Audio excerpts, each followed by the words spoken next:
महा आक्रोश आंदोलनासाठी आपण जमलेलो आहोत आणि आपल्या आवाजामधून तो आक्रोश दिसून आला पाहिजे। फक्त आझाद मैदानावर नव्हे तर मंत्रालयापर्यंत तो पोहोचला पाहिजे। सीआयटीयू जिंदाबाद, सीआयटीयू जिंदाबाद, सीआयटीयू जिंदाबाद। असंघटित महिला कामगार जिंदाबाद, असंघटित महिला कामगार जिंदाबाद, असंघटित महिला कामगार जिंदाबाद। आशा गटप्रवर्तक परिचार अंगणवाडी कर्मचारी एकजूट जिंदाबाद,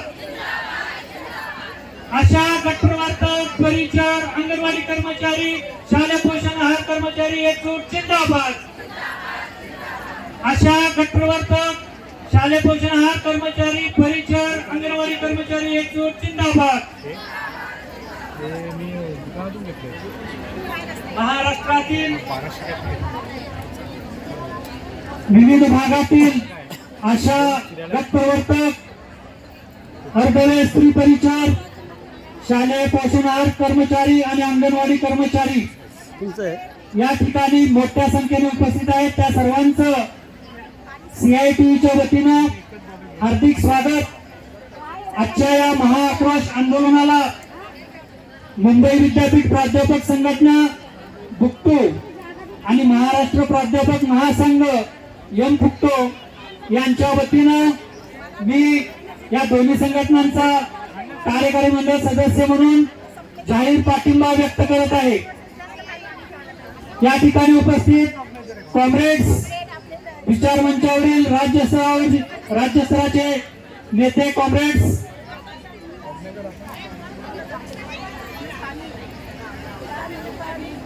आज आपण या ठिकाणी एकत्रित जमलेलो आहोत कारण 200 वर्षापूर्वी कॉम्रेड कार्ल मार्क्स यांनी आदेश दिलेला होता, जगातील कष्टकऱ्यांवर एक व्हा, जगातील श्रमिकांवर एक व्हा, जगातील कर्मचारी कामगार एक व्हा। एक झाल्याशिवाय आपल्या अन्यायाला वाचा फुटत नाही, एक झाल्याशिवाय आपल्याला न्याय मिळत नाही। जसं कार्ल मार्क्सने सांगितलं तशाच पद्धतीने भारतातील महामानव डॉक्टर बाबासाहेब आंबेडकर यांनी आपल्याला सूचना केलेली होती, शिका, संघटित व्हा आणि संघर्ष करा। शिका म्हणजे काय? शिक्षण घ्या, ज्ञानाचं शिक्षण घ्या, संघटनेचं शिक्षण घ्या, संघटित व्हा। तुमच्या संघटनेमध्ये सीआयटीच्या झेंड्याखाली, लाल बावट्याखाली संघटित व्हा आणि संघर्ष करा। कारण हे सरकार गोरगरिबांचं सरकार नाही आहे, हे सरकार कष्टकऱ्यांचं सरकार नाही आहे, हे सरकार आहे भांडवलदारांचं, हे सरकार आहे अदानी अंबानीचं। त्यामुळं आपल्या गळ्यावर पाय देऊन अदानी अंबानीचे खिसा भरण्याचं काम हे सरकार करतो। मगाशी प्रमुख वक्त्यांनी सांगितलं की गेल्या 100 वर्षामध्ये कामगार संघटनांनी लढून मिळवलेले कामगारांचे हक्क, कामगारांचे कायदे या कामगार विरोधी मोदी सरकारने एका झपाट्यात ते हक्क संपवण्याचं काम केलेलं आहे। आज आपण या ठिकाणी एकत्र जमलेलो आहोत।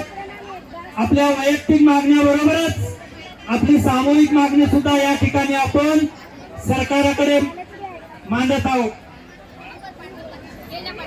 या ज्या कामगार विरोधी 4 श्रमसंहिता आहेत, त्या श्रमसंहिता आपल्या मुळावर उठणार आहेत। याच्यापूर्वी मी तर जवळजवळ 10 वर्ष या आंदोलनामध्ये येतोय, मुंबईच्या मोर्चामध्ये येतोय, जिल्हा स्तरावरील मोर्चामध्ये असतो, पण हमीपत्र भरून देण्याची गरज आजपर्यंत भासली नाही। आज भासली कारण मला वाटतं की सरकारचा हा जो नवीन काळा कायदा आलेला आहे, हा काळा कायदा नसून हा काळा वरवंटा आहे आणि तो वरवंटा आपल्या भविष्यावर फिरण्याची शक्यता आहे. त्याच्यापूर्वीच तो वरवंटा आपणाला फेकून द्यावा लागेल. या ज्या 4 कामगार श्रमसंहिता आहेत त्यांना कडाडून विरोध करावा लागेल.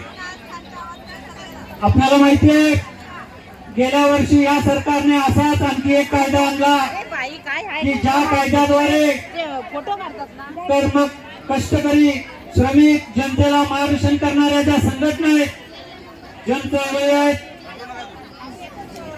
नेते आहेत, मध्यमवर्गीय नेते आहेत, या नेत्यांचा आवाज बंद करण्यासाठी जन सुरक्षेच्या नावाखाली जनविरोधी हा कायदा आणला. म्हणजे जे सरकार विरोधात बोलतील, सरकार विरोधात जनतेला जागा करतील अशा लोकांना तुरुंगात टाकण्याचा हा कायदा आहे. त्याला सुद्धा आपल्या CITU संघटनेनं कडाडून विरोध केलेला होता आणि अजूनही आपला विरोध आहे. असंघटित क्षेत्रामधील या ठिकाणी उपस्थित असलेल्या अशा गटप्रवर्तक, आरोग्य क्षेत्रातील अर्धवेळ स्त्री परिचर, अंगणवाडी सेविका, मदतनीस, शालेय पोषण आहार शिजवून देणाऱ्या महिला कामगार, 108, 102 अँब्युलन्स ड्रायव्हर, मेडिकल रिप्रेझेंटेटिव्ह हे सगळे आरोग्य क्षेत्रात आणि शिक्षण क्षेत्रात काम करणारे तळागाळातील असंघटित क्षेत्रातील कामगार आहेत. भारताच्या किमान वेतन कायद्यानुसार, नवीन वेतन कायद्यानुसार किमान 30 ते 32 हजार रुपये दरमहा वेतन मिळालंच पाहिजे. तर आपण ही मागणी घेऊन या ठिकाणी आलेलो आहोत की या सगळ्या असंघटित कर्मचाऱ्यांना किमान वेतन कायद्यानुसार 32 हजार रुपये वेतन मिळालंच पाहिजे. आपली दुसरी मागणी आहे की सामाजिक सुरक्षेचे लाभ, PF, प्रॉव्हिडंट फंड, पेन्शन हे जसं नियमित कर्मचाऱ्यांना मिळतं तसं या असंघटित कर्मचाऱ्यांना सुद्धा मिळालं पाहिजे. त्यांना कायम केलं पाहिजे. त्यांना सर्व प्रकारच्या रजा मिळाल्या पाहिजेत. वैद्यकीय रजा, किरकोळ रजा, बाळंतपणाच्या रजा, या सर्व रजा मिळाल्या पाहिजेत. ही आपली मागणी आहे.